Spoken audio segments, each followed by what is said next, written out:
Bonjour, ici Natacha Renata Kimberly, spécialiste des rêves et des voyages chamaniques depuis plus de 35 ans. La vidéo d'aujourd'hui est la deuxième de ma série Rencontres magiques. Aujourd'hui, je vais vous présenter Jean-Christophe Chaumette, qui est, à ce jour, l'un des plus grands écrivains francophones dans le domaine du fantastique. Jean-Christophe a écrit 16 romans, 6 nouvelles et un roman graphique.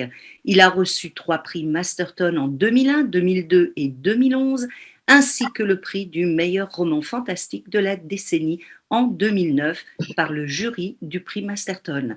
Jean-Christophe est par ailleurs vétérinaire et spécialiste de l'utilisation des animaux dans les guerres de l'Antiquité. Il y a une vingtaine d'années, j'ai découvert sa saga Le 9e cercle, composée de 6 romans, et j'ai été bluffé par l'excellence de ses récits, dignes des plus grands maîtres du genre, tels que Lovecraft, Edgar Allan Poe, Stephen King, Caroline G. Cherry, Asimov, Van Vogt, Frank Herbert, Ray Bradbury, Neil Gaiman, Marion Bradley Zimmer, etc. Je pourrais vous en dire d'autres. Et c'est cette excellence qui m'a amené à l'époque à contacter cet écrivain majeur et à faire sa connaissance. Bref, je dirais que Jean-Christophe est véritablement l'un des plus grands auteurs francophones actuels. Toutefois, la littérature de l'imaginaire étant plutôt considérée en France comme un sous-genre, il n'a malheureusement pas le succès qu'il mérite et qu'il aurait eu aux États-Unis ou en Russie s'il y était né et s'il écrivait en anglais ou en russe. Alors, bonjour Jean-Christophe, ravi de t'accueillir sur ma chaîne.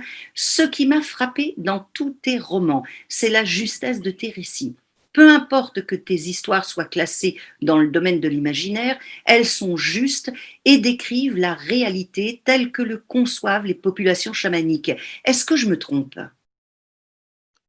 Quel que soit le sujet que j'aborde dans mes romans, je fais toujours un gros travail de recherche avant et pendant l'écriture. Et en fait, ça n'est pas du tout une corvée, c'est plutôt un plaisir parce que j'écris toujours sur des choses qui me passionnent. Et par exemple, l'histoire de la musique noire américaine et la condition des Noirs au XXe siècle pour gospel. Je suis un très très grand fan de jazz, de blues, de soul, de rhythm and blues. Et c'était vraiment un plaisir de me documenter dessus. Autre exemple, pour mon roman historique, Le pays des chevaux célestes, je me suis préparé pendant quasiment une vingtaine d'années, bon, en écrivant d'autres romans, évidemment, pendant ce temps-là. Mais cette partie-là, cette partie de documentation, était pour moi aussi agréable que la partie écriture, la partie rédaction, parce que j'adore l'histoire de l'Antiquité, j'adore ce qui tourne autour de la cavalerie, j'aime beaucoup la civilisation chinoise. Donc, c'était quelque chose qui était une phase, disons, aussi agréable que la phase d'écriture. Donc, du coup, chercher, lire tout ce que tout ce que j'ai pu trouver concernant le chamanisme, ça m'a pas semblé rébarbatif parce que le chamanisme, c'est pour moi plus qu'une passion, c'est carrément une fascination. Ok, alors moi je dirais, en parlant de chamanisme, c'est notre sujet, on va dire, on est tous les deux passionnés de chamanisme, intéressés par le sujet. Pourrais-tu me dire ce que signifie pour toi le chamanisme? Alors, d'après moi, le chamanisme, c'est une tentative d'expliquer l'univers dans lequel se trouve l'être humain. Et c'est aussi une méthode pour évoluer dans cet univers. Alors donc, c'est une démarche qui est à la fois d'un côté intellectuel, philosophique, spirituel, et d'autre part, une démarche concrète et pragmatique.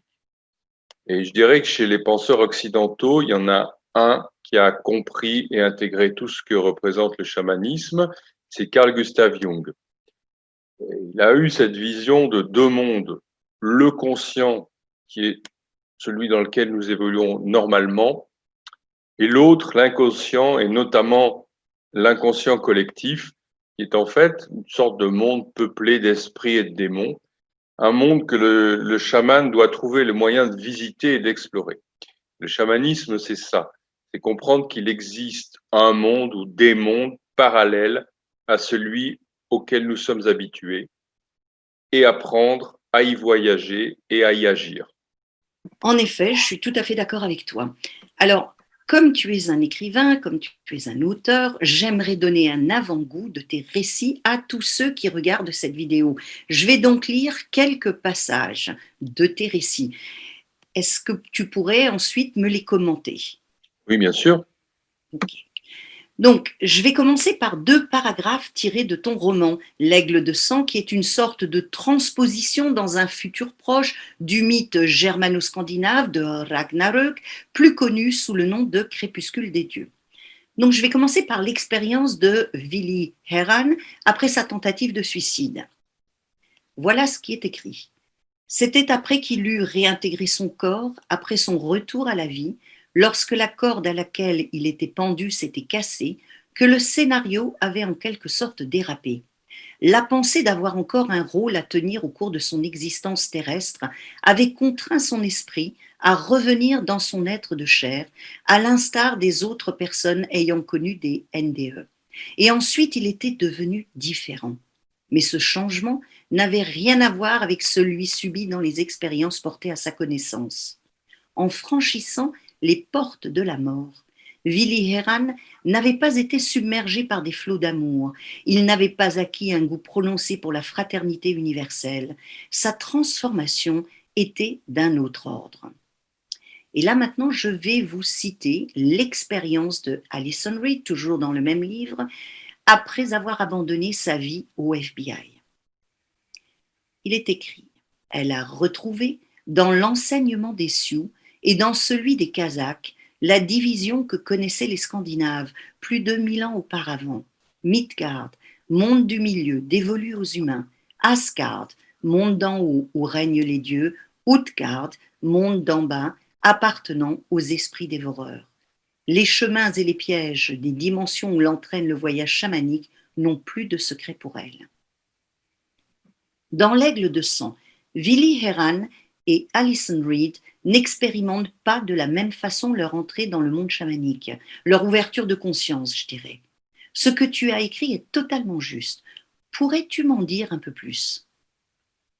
Il existe une différence entre les hommes et les femmes qui deviennent chamans.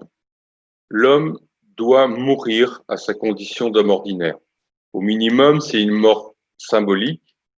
Et pour ceux qui ont, disons, un peu de mal à prendre le chemin qui les attend, ça peut aller jusqu'à une expérience de mort approchée, les fameuses NDE, Near Death Experience. C'est ce qui arrive à mon personnage, Willi Herran. La femme, elle, naît à la condition de chaman. Elle est prédestinée à devenir chamane et un jour, elle va vivre une naissance. La chamane en elle va arriver au monde, va sortir, va naître.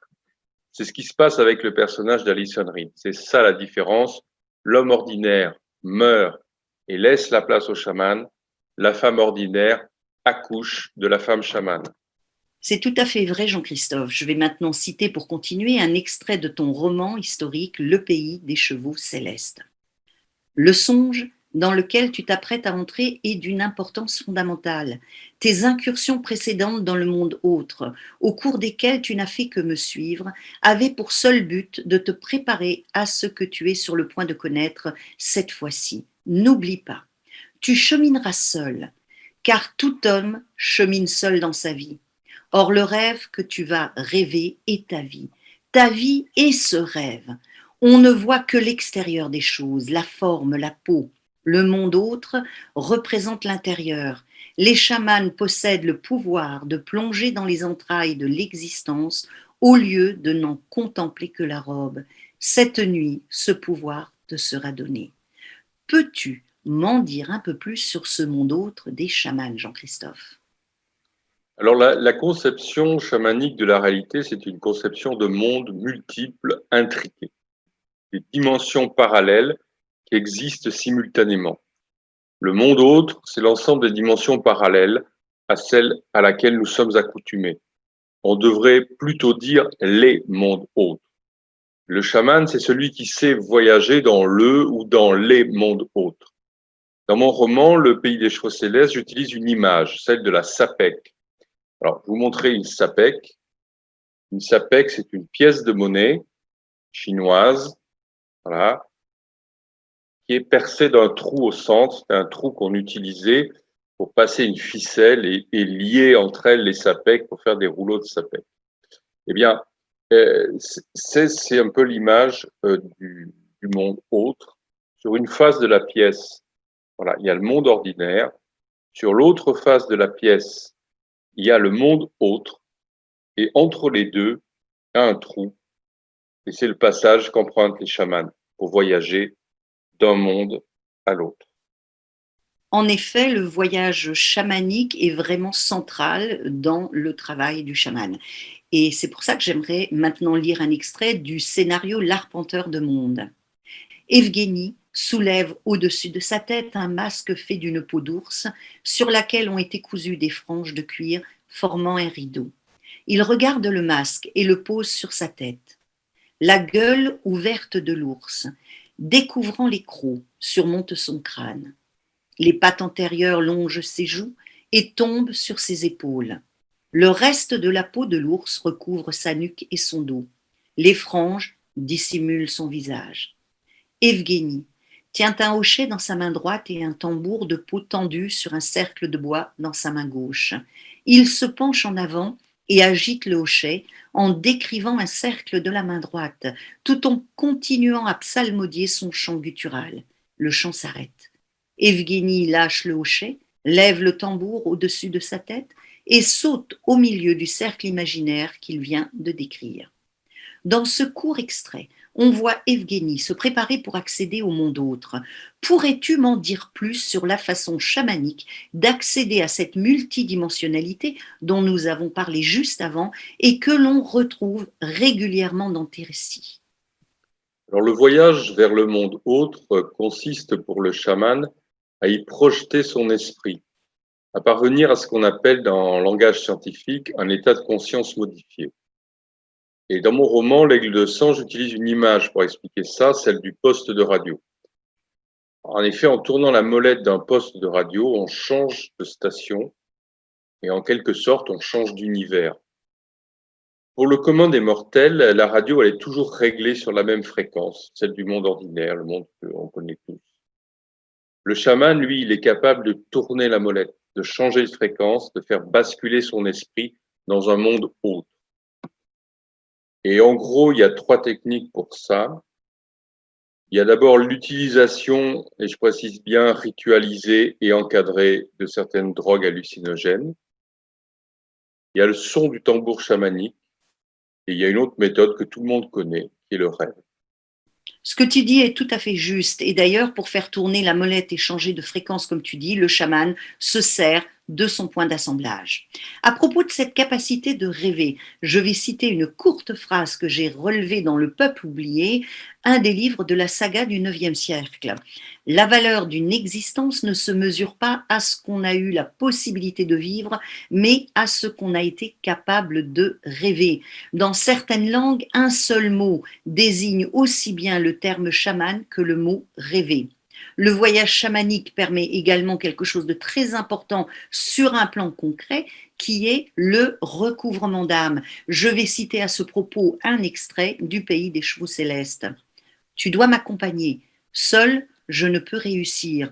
Mon loup ira jusqu'à leur antre et prendra l'âme d'étoiles d'argent dans sa gueule, mais ensuite, il lui sera impossible de se défendre contre les assauts des démons. Ton tigre, lui, aura ses griffes pour lutter. À nous deux, nous avons une petite chance. Peux-tu m'en dire plus sur ce passage et le recouvrement d'âme? Alors, il est question de 2 chamans qui vont partir dans le monde autre pour secourir une femme très malade, étoile d'argent. Alors, un de ces chamans est très expérimenté, c'est le père d'Étoile d'Argent, et l'autre, qui est un chaman novice, c'est son mari. Et il y a un point très important à comprendre dans la conception chamanique de la réalité, c'est que notre monde et le monde autre ont des interactions permanentes. Ils n'existent pas tranquillement l'un à côté de l'autre. Le monde habituel influe sur le monde autre influe sur le monde habituel. Nos actions ont des répercussions dans le monde autre, et les agissements des esprits qui habitent le monde autre impactent notre existence. Et ces agissements peuvent nous rendre malades. C'est ce qui arrive à Étoile d'Argent. Et dans un tel cas, le chaman peut endosser le costume du guérisseur. C'est très loin d'être sa seule fonction, mais c'est dans ses cordes. Il va dans le monde autre pour récupérer un fragment d'âme dérobé par des esprits démons et ensuite le réintégrer dans l'âme de la malade pour la guérir.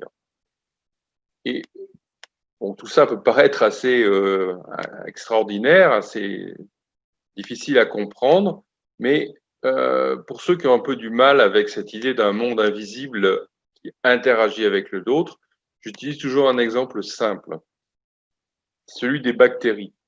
Et les bactéries, elles vivent avec nous, autour de nous, sur nous, en nous. Elles peuvent nous être bénéfiques ou nous nuire. Nous pouvons agir sur elles par l'intermédiaire d'antiseptiques ou d'antibiotiques, et elles peuvent agir sur nous et nous rendre malades. Elles sont là, et pourtant nous ne les voyons pas. Et pour les hommes qui ont précédé Louis Pasteur, toute cette histoire elle était à peu près aussi dure à avaler que celle d'un monde autre, peuplé d'esprits qui détiennent la capacité de nous rendre malades. Ton exemple est tout à fait parlant et simple à comprendre pour toutes les personnes qui ne sont pas familiarisées avec le chamanisme. En tout cas, qui dit recouvrement d'âme dit voyage dans le monde des morts, l'une des autres fonctions du chaman qui est celle de psychopompe.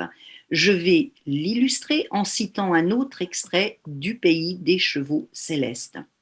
Il vit long combat qui s'éloignait de lui, tenant la main d'un homme de haute taille dont le front portait d'immenses bois d'élan. Chian tendit le bras comme s'il avait le pouvoir de rattraper son fils. Près de lui, Wulihu, seul parmi les barbares, distinguait également l'âme de l'enfant et le psychopompe. C'était l'esprit qui, quelque temps auparavant, avait rendu visite en rêve à long combat pour lui annoncer que le temps était venu de franchir le passage entre les mondes et l'avertir qu'un guide au bois d'élan l'emmènerait de l'autre côté. Peux-tu me dire ce qu'est un psychopompe? Alors un psychopompe, c'est une entité dont le rôle est d'accompagner l'âme des morts vers l'au-delà. Pour ceux qui aiment bien la mythologie, on peut citer des psychopompes célèbres. Charon, dans la mythologie grecque, faisait franchir dans sa barque le fleuve Styx à l'âme des défunts. Et pour ça, il fallait le payer. Raison pour laquelle les Grecs de l'Antiquité posaient 2 pièces de monnaie sur les yeux de leurs morts. Ainsi, les morts pouvaient acquitter le prix de leur passage vers l'au-delà. Un autre exemple qui est connu, c'est celui des Valkyries, qui, dans la mythologie germano-scandinave, emmenaient les âmes des guerriers morts au combat jusqu'au Valhalla. Or, un chaman peut jouer le rôle d'un psychopompe puisqu'il est capable de voyager entre les mondes. Et en quelque sorte, il détient l'équivalent de la barque de Charon ou des ailes des Valkyries. En effet, c'est tout à fait ça. On a vu ensemble ce qui fait la particularité d'un chaman. J'aimerais que tu nous parles un peu de la vision du monde des chamans. Je vais citer un extrait de La Porte des Ténèbres, de la saga du 9e cercle, que j'aime particulièrement et qui me semble tout à fait indiqué pour éclairer tous ceux qui s'intéressent à la voie chamanique. Celui qui cherche doit accepter de partir, donc d'abandonner. Celui qui cherche doit accepter de voyager, donc d'errer. Celui qui cherche doit accepter d'explorer, donc de se perdre. Seuls les vagabonds de l'esprit entrevoient parfois la vérité. Je te laisse la parole, Jean-Christophe, afin que tu puisses expliquer ce qu'est la vision du monde d'un point de vue chamanique. Alors là, il s'agit, dans ce texte, il s'agissait de montrer le prix à payer pour suivre la voie des chamans. Ce n'est pas une voie aisée, c'est une voie qui implique des sacrifices. On ne part pas en voyage avec un lourd fardeau, donc il ne faut pas être attaché aux biens matériels, ni même avoir trop de liens affectifs. Un lien affectif est, comme son nom l'indique, un lien. Il vous retient, il vous entrave. Donc la vie de chaman, ce n'est pas une vie de bon père de famille. Il n'entasse pas de richesse, il n'a pas d'amis. Tout ça, il l'abandonne. Et ensuite, les chemins qu'il va prendre sont difficiles, ils sont même effrayants. Donc il va tâtonner, il va s'égarer, il va se perdre dans le noir, il va être confronté à des choses terrifiantes. Il doit accepter la peur, la disparition des repères solides et rassurants. Mais le chaman est attaché à deux choses, et à deux choses seulement. La liberté et le pouvoir donné par la connaissance. Donc son existence est consacrée à rester le plus libre possible et acquérir le plus de connaissances possible. Alors si on veut comprendre cette philosophie du chaman, un bon moyen, c'est de s'intéresser à la vie du dieu germano-scandinave Odin, le dieu le plus important du panthéon germano-scandinave. Odin, c'est le dieu des chamans par excellence, et je dirais même que c'est le dieu chaman. Par exemple, il est resté pendu par un pied à l'arbre Yggdrasil, avec une lance enfoncée dans le flanc pendant 9 jours et 9 nuits. Cela lui a permis d'accéder à la connaissance des runes. Et bon, cette histoire, c'est manifestement cette mort qui permet d'accéder au statut de chaman dont j'ai parlé auparavant. Odin également va sacrifier un de ses yeux pour obtenir encore plus de connaissances et donc encore plus de pouvoir. Et les sagas ne précisent pas quel œil il abandonne, mais à mon avis, il doit se priver de son œil droit, parce que l'œil droit est relié au cerveau gauche. Le cerveau gauche, c'est le cerveau du mental, du rationnel. Donc en fait, Odin, il éteint son cerveau gauche pour laisser libre le cerveau droit, celui de l'instinct, celui qui permet d'accéder aux choses cachées et mystérieuses. Donc dans sa vie, dans son existence, Odin sacrifie, Odin abandonne. Et un des nombreux noms de ce dieu, parce qu'il avait, je crois, environ, dans la mythologie germano-scandinave, on lui attribuait aux alentours de 200 noms différents. Et un de ces noms, c'est Vafud, l'errant, le vagabond. Odin, il est libre, il est très souvent parti en voyage, parti en errance, en quête de nouveaux savoirs. Intéressez-vous à l'histoire d'Odin et vous saurez ce que doit accepter un chaman comme prix de sa liberté et de son pouvoir. Je te remercie Jean-Christophe, vraiment c'est extrêmement intéressant de t'entendre, de t'écouter et je te remercie d'avoir accepté cette interview. J'ai toutefois une dernière question pour toi et là je m'adresse au vétérinaire que tu es.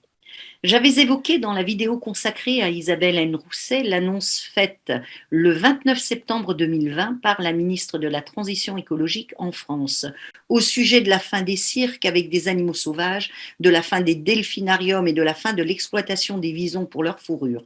Pourrais-tu me dire ce que tu en penses ? Je crois que les animaux ne doivent pas être prisonniers exploités pour la satisfaction des humains. Donc, il s'agit d'une évolution dans le bon sens. Et cependant, je crois qu'il faudra être très vigilant sur le sort de tous ceux qui se trouvent actuellement dans les cirques et les delphinariums. Parce qu'on ne peut pas les relâcher dans la nature.